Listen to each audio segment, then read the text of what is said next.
Let's go to oil and gas for a second. The only thing you need to look at here are the very large circles, which are the reserves.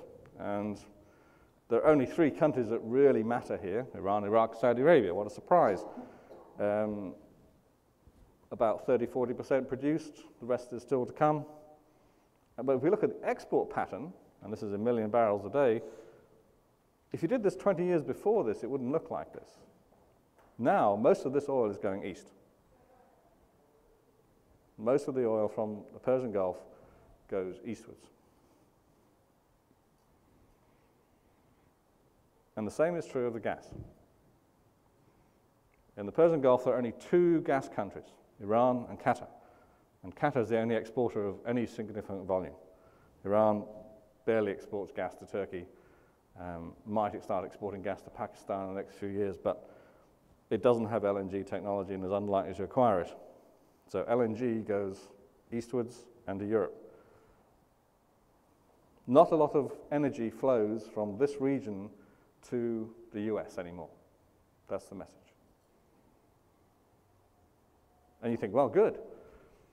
But no, because if China runs out of oil because the Middle East has turned the taps off, do you think the US is going to look so good? I mean, we're all independent. That's the problem. You know, China goes down, we all go down. So I'm going to look at these 3 countries in a little bit more detail, quite quickly. This is Iran. The big fields in Iran are all in the south. Gas near Qatar, oil up near Iraq. That's really all you need to know. These are the big fields in the south. The blue areas here are being produced. So what you can see is most of Iran's oil is about 50% done. Sanctions have had a bad influence on them. They cannot produce as much as they'd like. Financial sanctions have been the most effective, by far the most effective. They can't get access to letters of credit. They can't get bank finance. The only people that will help them are the Chinese. And the Chinese have provided cash, people, and expertise. Without China, Iran's oil production would probably be starting to fall.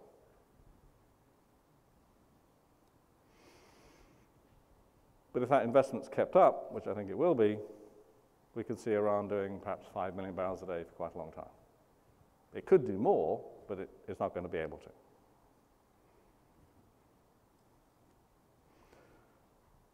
And this is the problem Iran has domestically. You know, its population rate has fallen. Its growth rate has fallen a lot, but it's still, the population is still growing. But oil consumption is growing faster than the population because it's heavily subsidized. All energy is heavily subsidized in Iran. And since about 2000, there's been a growing gap between the capacity of the refineries to produce gasoline and diesel and their consumption. So they're importing a large quantity of gasoline, something like 220,000 barrels a day of gasoline, which is costing the government about $7 billion. And gasoline is sold at 33 cents a gallon. That's a US gallon, which is immensely subsidized. It costs more than that to produce it. In 2007, they said, well, this is enough, we're going to raise the price. And they raised the price a little bit, and they said, we're going to have rationing. Well, the Iranians are clever people. Rationing doesn't going to work because, you know, the cars get bought and sold between different officials. So now they're going to have a plan to stop the subsidies within 5 years. But there's enormous opposition because it's not a particularly rich country. So, you know, you take someone's car away from them, they lost their mobility. Well, you know how that feels. They are going to build refineries. They're upgrading the existing ones, but this is stymied by the US financial sanctions. And only China is stepping up to invest in refining capacity in Iran. Of course, they know this is a strategic weakness. They're not, you know, they play chess very well. They know they have to deal with this, and they're doing what they can, but for at least another 4 or 5 years, this is a big weakness for Iran. You may know some of these people on here. I know I do. The person you probably hear most about is President Ahmadinejad, who is nicknamed in Iran Ahmadinejad, which means Mr. Stupid. But he has other names also, you know, the chimp and so on and so forth. But